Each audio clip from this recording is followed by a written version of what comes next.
So earlier today in Orlando, Brett Yormark on the college football playoff. What does he want? What does the conference want? We've heard some of this, but this is from him on the 5 automatic qualifiers and the 11 at large. Well, we're pushing 5 and 11. We have all week. I was also glad to hear that the SEC coaches supported, that format, which is critically important. We've had great collaboration with our colleagues. As all of you know, I'm on the management committee for the CFP. The 4 Power 4 commissioners have been meeting separately, vetting out different models and opportunities. When we were recently in Charlotte, we formally presented the Big Ten and the SEC with options that we had a preference for, but also if we did end up going with an AQ model, which is not our preference, how we felt about that. We will look forward to continued dialogue with them. I'm sure we'll connect next week, and then we'll be together in person in a couple of weeks. But I think there's real momentum for 5-11. Certainly the public is voting yes for it, which I think is critically important, and it's a very good sign. And yes, the Big Ten and the SEC are leading the discussions, but with leading those discussions, they have a great responsibility that goes with it to do what's right for college football and not to do anything that just benefits 2 conferences. And I have a lot of faith in the process, and I think we'll land in the right place. He said that a few times, and we've heard him say it the last couple of days, guys, as far as, yes, the Big Ten and SEC is both the ACC and Big 12 handed off what they get to lead the way with whatever's next with the college football playoff. But he has made that clear. And I wonder if he has to say that and if that is really well known, because sometimes you wonder when you hear, especially from Greg Sankey, what is best for college football, even though he thinks he's doing that. Is that also a legal maneuver that they could go to court if they didn't like the way this thing's set up down the road with the 16-team playoff? I think right now it's just public relations, and it's trying to say what they believe the right thing is. And the right thing is 5 plus 11. And it takes away the automatic qualifiers, and it doesn't make it an invitational. All these things we've been over and over and over again. And I think that's just the tack they need to say is like, look, to make this work going forward, they haven't all gotten the message. Look, you've been losing in court. That means that you're going to have to, before you lose or get in fights, make some compromise before, like, go in willing to compromise. Now, I know that Greg Sankey feels that the SEC has compromised enough, but none of these things that are going to happen are going to make it so impossible for the SEC to achieve their dreams. As a matter of fact, the fact that they could get 6 teams in this easily almost every single year, and maybe 7 at some point. They could easily do that. Why? I don't know why you'd be fighting it at all, other than just trying to get the best actual dollar figure. It is which interesting is the only thing to that makes see, sense to me. It's interesting to see how this has changed. Protect your online privacy with NordVPN. Browse securely, access content from anywhere, and keep your data safe with military-grade encryption. Whether at home or on the go, NordVPN ensures your digital freedom. Stay secure. Download NordVPN today at nordvpn.com. That's NORDVPN.com. From what would have been more automatic qualifiers, Craig, you brought that up in the beginning. Isn't that a pretty good thing with 2? And now the Big 12 is on board with what the SEC coaches want, which is the 5 and 11. And so some of that has kind of softened up a little bit, or at least moving in that direction.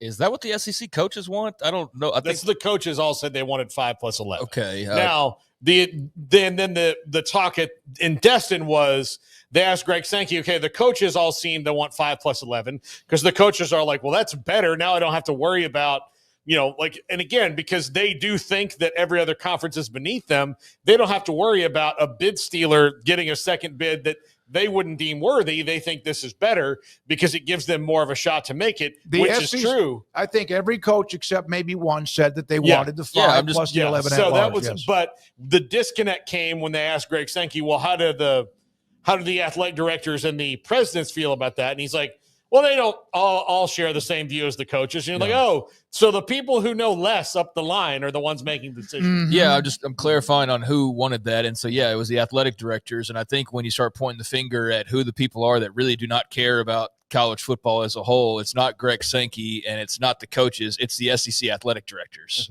I think those are the main culprits, and perhaps the Big Ten athletic directors would fall in line with that as well. But those are the main culprits that have absolutely no care in the world for the greater health of college football. And you could say, just like you said with Greg Sankey, well, it's not their responsibility. They only got to worry about Ole Miss, and they only got to worry about their conference. And that's true too, to what extent you want to, give them that defense. But I think Brett Yormark really making it a point to kind of put the onus on the Big Ten and the SEC ultimately being the decision makers, to the point of there's an ESPN article just based off of his talking about the Big Ten and the SEC and talking about exactly what had Greg Sankey flipping his lid the other day of doing what's best for college football. So I do think there's a PR element to keep putting that out there, and I think he needs to keep putting that out there. I think Jim Phillips needs to put that out there. I think anybody who's got an ear of anybody who's going to put out a headline needs to put that out there, just to keep them accountable, I think is what you can do more than anything else. And then if they go the different direction and they throw middle fingers at you and they decide to do what they want to do anyways, you say like, well, they clearly don't care about what's best for college football, and let them own that.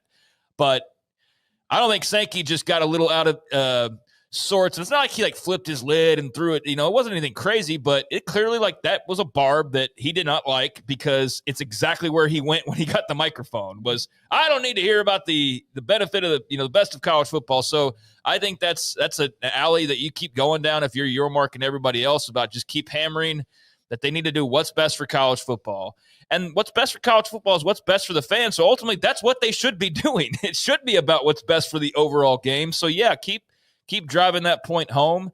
And then ultimately they're going to do what they do, but at least you've got it out there. And like I said, it's a little bit of accountability. So what the coaches want could be the right thing. But what the ADs and presidents want could be two different things too. And they're the ones that, of course, are the ones that end up being the voters. The presidents vote for all of this, and some presidents look at it all differently than others. Now, one note, Craig, you mentioned about Sankey, of course, earlier this week. You could tell he was a little disturbed by a few things that had been said. He thought last week towards the SEC, or even towards the Big Ten combined. But Brett Yormark, and good that someone asked him this, about what did you think about what Greg Sankey, that's his new name. What did you think about what Sankey said earlier this week when it looked like he was pointing at the Big 12 and the ACC? I agreed with Greg's follow-up statement that I'd be entertained by it, and I was. And we all have thick skin here. The neat thing about our relationship amongst the commissioners is we're going to battle. That's part of life. We're going to agree to disagree. We're kind of in that mode right now. But I have a lot of respect for my peers, and I know they have a lot of respect for me and Jim, and we'll end up in the right place. All right, so that's Yormark saying that he agreed with the fact that what Sankey followed up with, a little of that sense of humor. I'm sure they got a kick out of it in a certain way. So there's Yormark responding to that. Meanwhile, there's the private equity story. Remember when the Big 12 initially, that report that they could look at private equity, and then it was like a lot of people went to this, or maybe even have a sponsor attached to your conference name, and there were some that were like, ew. And then everybody has looked at the options of private equity, and now the Big 12 seems to be on pause with that, no matter what some of the reports have said this week about ADs and others being interested in some sort of a takeover. Here's Yormark on what's happened with the Big 12 and private equity. We certainly went through the exercise, as we should, doing our due diligence, and it was very appropriate. At this point in time, we're putting it on pause. We understand what's out there at the capital markets. We know it very well. Our model was, though, very different. It was more of a bespoke model, custom tailored to the potential needs of the conference, getting some strategic expertise and areas to grow the conference, but at the same time, potentially having a capital resource. But at this point in time, we decided to press pause. There's a lot of things going on, as we all know, in the industry that we need to focus. This was interesting to me in that after I read David Rumsey, who's coming up at 4:40 today, after I read his column, I saw another column about year one of private equity in the NFL, and most of the money from the private equity hasn't been so much from private equity firms as motivated individuals who want to be part of the NFL. So while the 49ers just sold, some stake in their franchise, like 8% or something like that, last week for just a ton of money. But again, it wasn't to like a private equity group. It was to a guy with private equity, but it wasn't to a firm, that is out there. So I think that college football was a little bit, especially the Big 12, was a little bit wary of that, because if you at least have someone like Redbird Capital, they have all these different like sports interests all together, and you're part of their portfolio. But if you get just one really motivated billionaire in there, you kind of have to kowtow to just him. And I think that that's a little bit, concerning. And we'll see, in the NFL how it is. But college football, far less power that you have to do. So I think that was certainly part of it as well. Yeah, and NFL actually has a structure, and NFL actually has a leader, and the NFL actually has board members that hold each other and their own interest all in the same pile, and they're not like the Eagles are trying to screw over and steal the Jaguars from the AFC South and then go to the TV market and negotiate for the NFC East to have the best TV deal, which is what happens in college football. They're all under the same TV deal. They're all getting the same money. It's black and white. It's not even comparable, the two leagues. And so I think, it works for the NFL because of the way they're structured. And perhaps it works for college sports to some extent, but it is not an apples to apples comparison in any way, shape, or form, really, because they're just totally organized and backed differently. So I think private equity is something that's going to hang around, and I won't pretend to be an expert on it. It's all very confusing to me, quite frankly. But pause is the key word. It's not something that they might not go back to. They're just not going to it right now. And it sounds like they've done their due diligence. And as he said there, he got in the remarks about how detailed their actual strategy was and how, custom tailored it was to the Big 12. So they've got that on hand if they need to go to it. And I do wonder if how much support or lack thereof was in that room, because Yormark's thrown a lot out there. And initially he got a lot.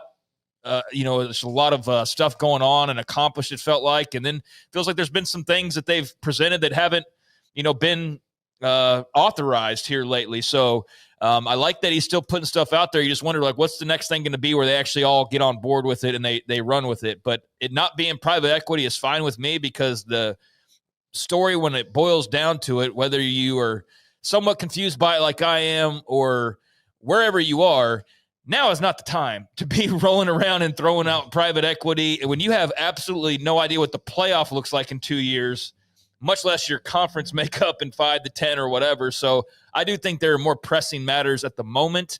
And once you can kind of accomplish those goals of getting some of these things checked off your to-do list, then go back to the drawing board when you have things a little bit more settled and say, all right, now it makes sense for us to do this. But I do think that right now, with so many unanswered questions, it's probably not the best time to go that route. Dave Rumsey will join us, Craig, on that. In fact, here's one of the quotes that he got from Yormark when he asked him about the value available. There's different ways to look at it. We're exploring a potential partnership that brings strategic expertise to grow the business of the Big 12 while also having someone that could be a capital resource. So the model we're looking for and exploring was someone bespoke, custom tailored to the needs of the conference, and we're not ready to do that yet. That's just, I'm giving you the quote exactly the way he said it. And I would also say that bespoke to the conference is not necessarily how most of the private equity firms would want to do it right now either. All right, so they want to do it bespoke to the private equity firm. But isn't it interesting, when that first came out that they were discussing that everybody looked at it as if it was like mildewed, like sour milk. And then you see, like even the NFL, you see where, it was new. So it was like some people, depending on who wanted to do that, it's like, that's a great idea. Others, it was, oh man, I don't know. Is that what you want to do? Yeah, well, I mean, that often comes from the same people who are like brand whores. I mean, that it's the Big 12 does it, or the ACC does it, or the Big 10 does it. Ooh, that's icky. Or the SEC does it. Ooh, that's icky. And the moment it looks like it could be something worthwhile, then they jump on board, as quickly as possible. So yeah, we've seen the Big Tens looked at private equity, and everybody's looked at it to some extent. I tell you right now, the WWE thing, like yesterday we were talking, which is not even like a big deal. It's like they're going to go do shows in cities where there's games the next day. I think that's not really something that's too crazy. It's just like, okay, that makes sense to just kind of mesh it all together, and a good opportunity for fans in those cities on those weekends to maybe have another event to go to. And there is an element of people that just don't like wrestling or just think that's not something that should have a place in college football. And I can definitely understand that. But I'll tell you right now, those same people, if their conference announced the same thing tomorrow, be like, you know what? This is a cutting edge idea that I think is fantastic. Like, that's how people are. So yeah, it's when you do it, it's not cool. When we do it, though, it's cool. And everybody's eventually already has dabbled in at least discussions about private equity. So I wouldn't look my nose down on anybody looking at any options right now, because if it actually does have something to it, everybody's going to follow suit. All right, Brett McMurphy, college industry source, after seeing the SEC promoting itself as the nation's best football conference. This is like the NFL saying they're the best football league, or the NBA saying it's the best basketball league. Why even do this? What's the purpose? It's just more propaganda that they've been doing. I think there's another thing that they're trying to do is they're trying to get out ahead of when everybody realizes, and I realize that Brett Bielema was about to say this, that when you say like, hey, for the last 10 years, you're like, yeah, but 7 years ago, like if you take out, or 7 years, the first 7 years of that 10 years is a little bit different than the last 3 years, wasn't it? Because the conferences were vastly different because of you. The rules were vastly different because of the courts, and the playoff was vastly different because of all this stuff. So grading on something that happened just in 2015 and how great a team or the league might have been doesn't make much sense now, given the metrics that are around there now and how roster management has, had a bomb dropped on it. No, in fact, you mentioned Brett Bielema. So let's go to that one, Garrett, with Brett Bielema, Illinois head football coach. And there was some response to this. This was in response to a note with all of the data, metrics, the top 50, whatever that came out yesterday.